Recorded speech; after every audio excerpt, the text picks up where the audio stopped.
Nigerians are entitled to subsidy. I keep saying this. He never told Nigerians that he's a magician. He wasn't even in office for up to 2 hours. In fact, he was just sworn in. He wasn't even president for up to 30 minutes from when he made that statement. They just give credence to that constitutional provision and declare the seats of those guys vacant. But as I'm talking to you today, they are still House of Assembly members. So you begin to ask yourself, what are we doing in Nigeria? And you will not blame them. Nigerians are like a cow that is being milked.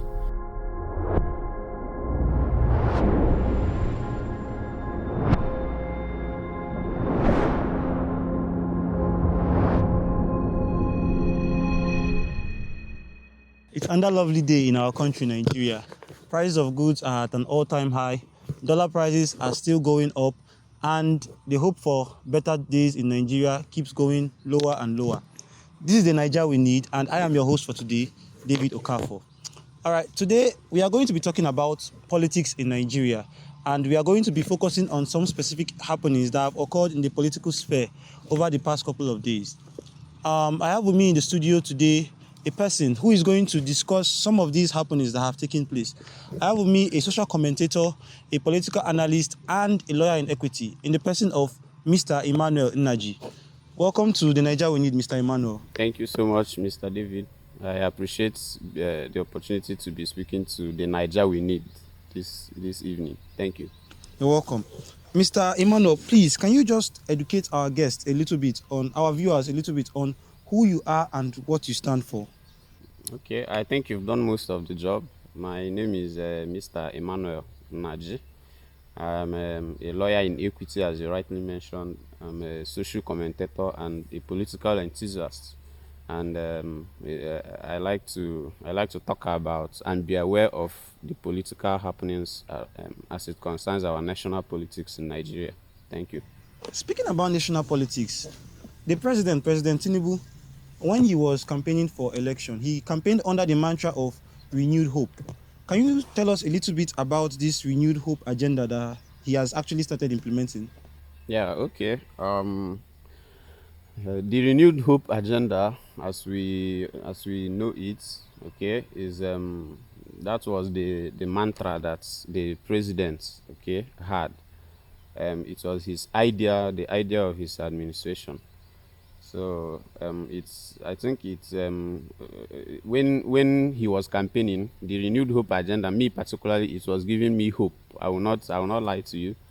Okay, I had a lot of hope and trust that if he should ever be the person that is finally elected as president, that our hopes are going to be finally renewed in Nigeria. Because believe me, we've been having hopes, and we've been having hopes, and I don't think till now that our hopes are renewed yet in Nigeria. But we are still looking. His tenure is still fresh.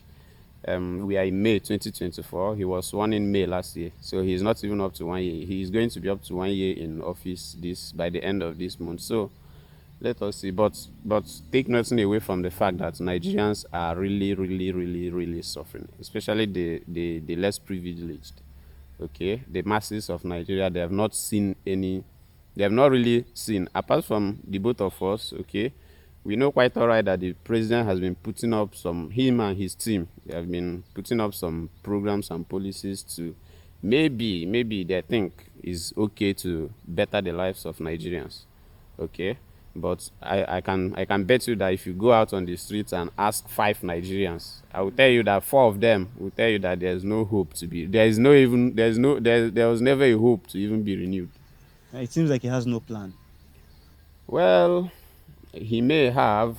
Believe me, I'm an optimist. I like to always be optimistic in things, especially as it regards politics in Nigeria.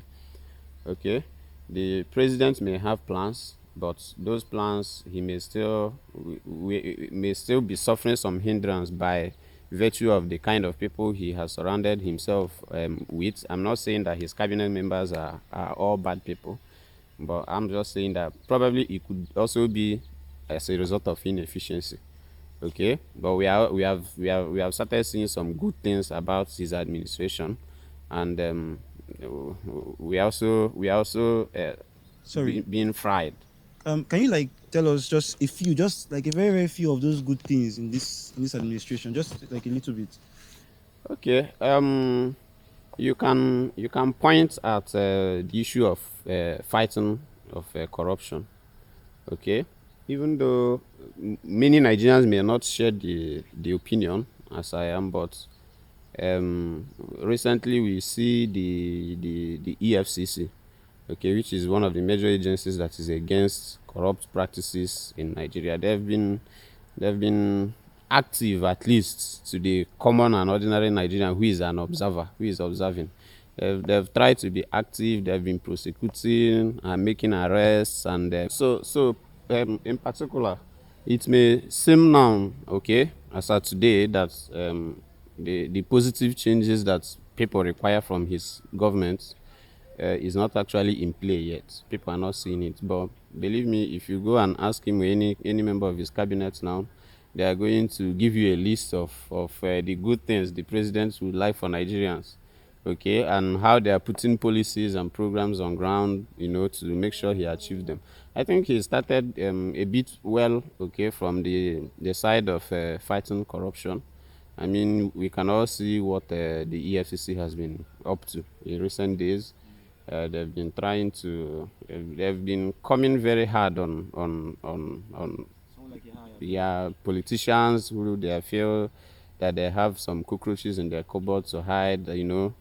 They're trying also to protect the naira. But for me, I believe that they are playing to the gallery as far as that is concerned. So you can, and then again, the issue of the dollar rate, okay, the dollar to naira rate. One may argue that after all, they are the ones who brought the problem. Okay, they are the ones who made the price of dollar to skyrocket in Nigeria before. But I think his financial team are doing one or two things to see that the dollar crashes. Right now, it's fluctuating. It goes up today, tomorrow it comes down. But I believe if we give him probably a little bit of time, we'll get somewhere. Actually, he never told Nigerians. I keep saying this. He never told Nigerians that he's a magician, okay, or that he has a magic wand that he will just do like this everything. Yeah. So, but these things usually take time, and somebody who knows much about the past administration, the ones he met, okay, they will tell you that Nigeria has been so bad and so spoiled that it's going to also take a very long time for us to get to where we want to get to. So, but let's just be patient a bit with him. I think the climax of all this started from his, which I think was air-timed, from the ill-fated announcement he made on the day of his inauguration by saying that subsidy was gone. Okay, if you ask me why, because from the moment he mentioned that, okay, he wasn't even in office for up to 2 hours. In fact, he was just sworn in. He wasn't even president for up to 30 minutes from when he made that statement. You can imagine that. And for me, I think it is air-timed. It may be the way he felt about Nigeria and the so-called scandal that the subsidy was about. Okay, and then he felt maybe he should tackle it head on his assumption of office, but it is still air-timed. For instance, he had no ministers then. He had not appointed any advisors, any economic team. Okay, you did not put this thing together, and we are talking about the lives of over 200 million persons. So you just come and make an announcement, and boom, everywhere the prices of things, staple foods skyrocketed by 4 times the prices they were from the time he made it. So that was very wrong for me. Okay, but let us just see how we go about that. So speaking of the rise in the price of goods and other different commodities, Okay. anyone who has been living in Nigeria for the past year actually would notice that the price of goods are skyrocketing every single day, and then the standard of living keeps going lower and lower and lower. That's true. Currently in Nigeria, we are actually finding ourselves in some sort of economic quagmire. Do you think there is a way out? Do you think that there is any hope or any solution to this problem that Nigeria is currently facing right now? Yeah. There's about that. There's nothing that has ever gotten bad. Okay, that has no solution to getting or to becoming good again. All right. I think what the presidency needs to do, and it is not only the presidency this time around, it's not only at the top. Governments at all levels in Nigeria have one similar problem, and that is the cost of governance. Okay. Believe me, if our government begin to cut down on the cost of governance, I mean, how do we justify a governor or a local government chairman, okay, passing through a major road with a convoy of about 40 vehicles? If you begin to count from his aides, okay, to the security guards following him and all that, they are usually up to 40, and it is not just about that. Is even the lowest of them all. Believe me.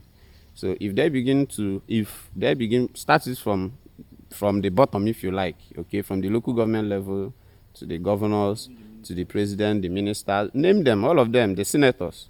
So if we cut the cost of governance and then channel that money to some people-oriented policies that will begin to make good the life of. And again, I know we are quite out of time, but I want to point out something. The issue of subsidy, why I'm still okay against the removal of the fuel subsidy, is that Nigerians are entitled to subsidy. How do you mean? I think it is their right.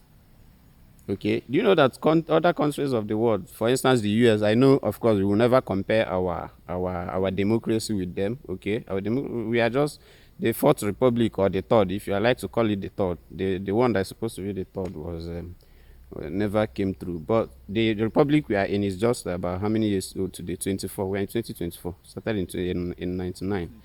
Yeah, so it's just 24. Though you can say Nigeria, one can also argue that Nigeria is about 40 years old. I mean, from independence, over 60 years old. Yeah, 60 years old, I mean to say. So we are entitled to this. All these other countries that even come and buy our crude, they refine it for their own people and sell at subsidized rates. But in Nigeria here, we have it in abundance. Rather, we sell to them, they refine and then sell back to us. And you say you cannot subsidize the price for us. As if, imagine Nigeria didn't have oil at all. Okay? So that is just about it. The subsidy, if it should be brought back, let it be brought back. The government, trust me, they know how to fix that. And if they cut down the cost of governance and stop the avalanche of wastes in government and in public life, I think they'll make life better for Nigerians. They will begin to see jobs. Youth will begin to have jobs. If you graduate, if you finish from a school, you have jobs. If you go to medical centers, you have people attend to you. And then you can when we create jobs, you see that our own medical doctors and lawyers who are graduating from our university will stop going abroad to look for greener pastures. So that's it on that. All right, and one more question. Is the recent clash between a sitting governor of Rivers State in particular and the former governor of the same state a representation of how scattered Nigerian politics is right now? Yeah, I was hoping that we will not get to that. Okay, so but if you are trying to draw me into it, I will comment. First of all, I'm not an indigenous of Rivers State. Okay, and I do not belong to any of the factions, but I have my own opinion. Okay, and my opinion is that what is happening over there is regrettably another example of a punch. Okay, on the face of our democracy in Nigeria, our constitutional democracy. Because what we've been seeing in this country is that our courts will make laws. Okay, we will pass judgments when we go to them, and then even our legislators, they will make laws and we don't follow the laws. We have so many laws in Nigeria that we do not follow. Okay, for instance, one of the things that strikes me there is that, okay, some members of the House of Assembly of that state, okay, openly decamp to another party. Now, Section 109, let's put it into perspective. Section 109 of the Constitution of Nigeria provides that is subsection 1 of that section, the paragraph G, provides that if a sitting member if a member of a House of Assembly, okay, of a state, decamps from his party, okay, and moves to another political party, that is abandoning the party that he was elected to that house from, that his seat becomes automatically vacant. Okay, I know about the two provisos, of course, that is the exception. You know, to every general rule, there are always exceptions. So the exception is there that except there is a merger, if there is a merger, okay, they can be allowed to, move parties. Or if there is a division in their own political party at the top, at the highest rank of that party. And there were, when those guys decamped, the House of Assembly members, there was no such division and there was no merger between the PDP and any other party. So they decamped. I think the executive went to court. The governors on their own faction, they went to court and they obtained judgment that even declared, that just gave credence to that constitutional provision and declared the seats of those guys vacant. But as I'm talking to you today, they are still House of Assembly members. So you begin to ask yourself, what are we doing in Nigeria? We make the law is there, the constitution, the ground norm. Okay, that is the highest law of the land is there. A court of competent jurisdiction has given, and we are still talking about this. And then what people bring up when you say it is that there was a presidential intervention. Presidential intervention when did it now become the president himself? He swore an oath of allegiance to the Nigerian laws, the Nigerian constitution, and our laws. The governors, all his ministers working with him. So when now have they become or wield more power than our laws in Nigeria? So what is happening there is what we have consistently seen in Nigeria, where there is a total disregard to our laws and all that. So for me, I will just admonish or advise them that the parties, both from the governor side and the other people, let everybody just shield their sword and try to leave that state. Let the states move on. Okay, let them experience governance under the new administration. That's my point. Wow, that was very, very educative. Thank you very, very much for giving us your opinion, Mr. Nnaji. Thank you so much. I'm happy to have spoken to the NAIJA we need. Thank you. All right, just to summarize the few key points that Mr. Nnaji made here. Mr. Nnaji started by saying that Nigerians should have patience. President Tinubu surely has a plan for Nigerians, but slow and steady wins the race eventually. So I believe that with time, or rather he believes that with time, Nigeria will surely get better. Exactly. And then speaking on the confrontation in Rivers State, Mr. Nnaji believes that all the warring parties should just come together and make peace in order for the state to actually move on and progress beyond what it actually is right now. Because of time, I think this is where we are going to stop our today's session. Let me know what you think about what Mr. Nnaji said. If you have any dissenting opinion, you can also drop it in the comment section. This is the NAIJA We Need, and my name is David Okafor, your host for today. Have a lovely day.